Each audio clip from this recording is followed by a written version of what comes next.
All right, let's get right into it.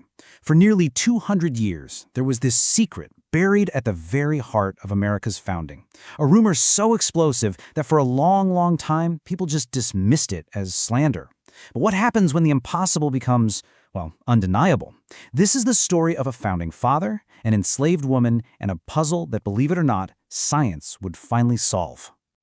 We all know these words, right? They're practically the mission statement for the United States, a promise of liberty that absolutely changed the world. And they were written by Thomas Jefferson, the man who gave a voice to the ideals of a brand new nation. But that's only one part of the story. Because at the same time he was writing those immortal words, Thomas Jefferson owned over 600 enslaved people in his lifetime. Just let that number sink in. And that stunning fact reveals this profound contradiction that didn't just define his life, but the nation he helped create. And it's right inside that contradiction that a rumor started. It was whispered through the halls of his home, Monticello. A rumor about Jefferson and an enslaved woman. A secret that would be fiercely denied for generations. Now, at the center of all this was a woman named Sally Hemings. Her family actually held what you might call privileged roles at Monticello, but they were still enslaved. But here's the part that is just mind-blowing. It's the direct connection to Jefferson's own family. Sally's father was a man named John Wales, who is also the father of Jefferson's wife, Martha. Yes, you heard that right. Sally Hemings was the half-sister of the woman Jefferson deeply loved. So you might be wondering, how was a complex family tree like that even possible under the law? Well, you have to understand this legal term, partus sequitur ventrum. It was a Virginia law from way back in 1662, and it basically means the child follows the condition of the mother. So even though Sally Hemings' father was a free white man, she was born into slavery because her mother was enslaved.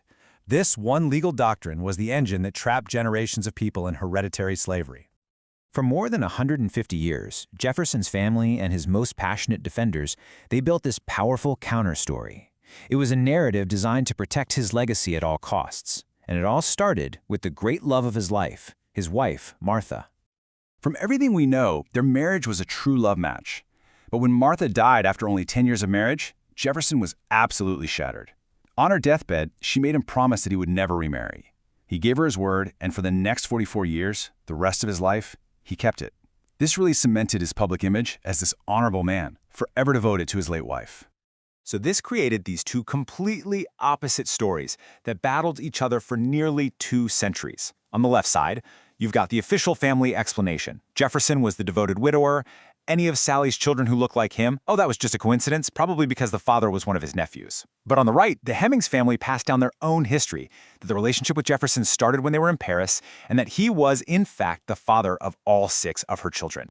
The official story was really powerful, but the rumor, it just wouldn't die. So now, let's get into the evidence that kept it alive. Evidence that was kind of hidden in plain sight, inside Jefferson's own incredibly detailed records. And this is where things get really fascinating. Jefferson was a meticulous record keeper, and those records became a key piece of the puzzle. Just look at this timeline. The first pregnancy starts in Paris, where a 16-year-old Sally Hemings was living. And crucially, under French law at the time, she was technically free. Then, after returning to Virginia, she has 5 more children. And you can see for yourself, for every single one of those conception periods, Jefferson's own farm book places him at Monticello, every single time. The pattern is just undeniable. And then there was the special treatment her kids received. Sally's children were not sent to work in the fields. Instead, they were all taught skilled trades. And get this, they were allowed to learn to read and write, which was actually illegal for enslaved people in Virginia. 2 of her children were even allowed to just walk away from Monticello and live as free adults. Nobody went after them. And the final piece? In his will, Jefferson freed only one family of enslaved people. You guessed it, Sally Hemings' 2 youngest sons. Then, in 1873, came this bombshell. Sally's son, Madison Hemings, gave an interview to a newspaper. And he stated, clear as day, that Thomas Jefferson was his father. He told the story his mother had passed down to him, about her time in Paris, and the promise Jefferson made that he would free all of their children if she just agreed to return with him to a life of slavery in Virginia. For decades, that's where it stood. It was one story against another, oral history versus the official denial. The debate just raged on. But in the late 20th century, a new kind of evidence showed up, something that could finally settle the question once and for all. So this was the moment of truth. After almost 200 years of arguing and debating, could modern science really cut through all the noise and deliver a definitive answer? And the answer, when it came, was a resounding yes.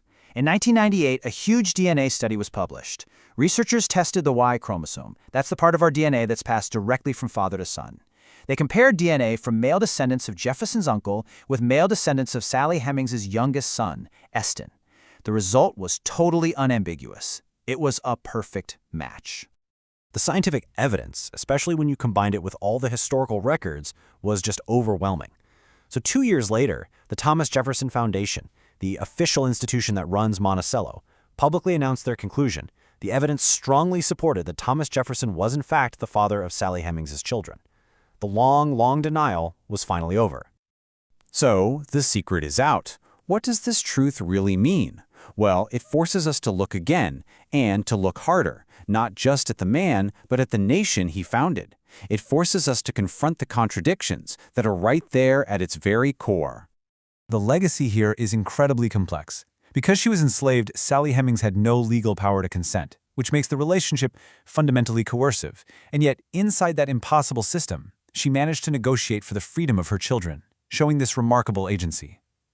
Today, this whole story is now part of the main tour at Monticello, forcing us all to grapple with that central paradox of America, a nation built on liberty by men who denied it to others. And that leaves us with a really difficult but really essential question. It's not just about Jefferson, it's about the nation itself. How do we hold both of those truths at the same time? The brilliant, world-changing ideals and the profound, deeply human failures. And what does that mean for us today?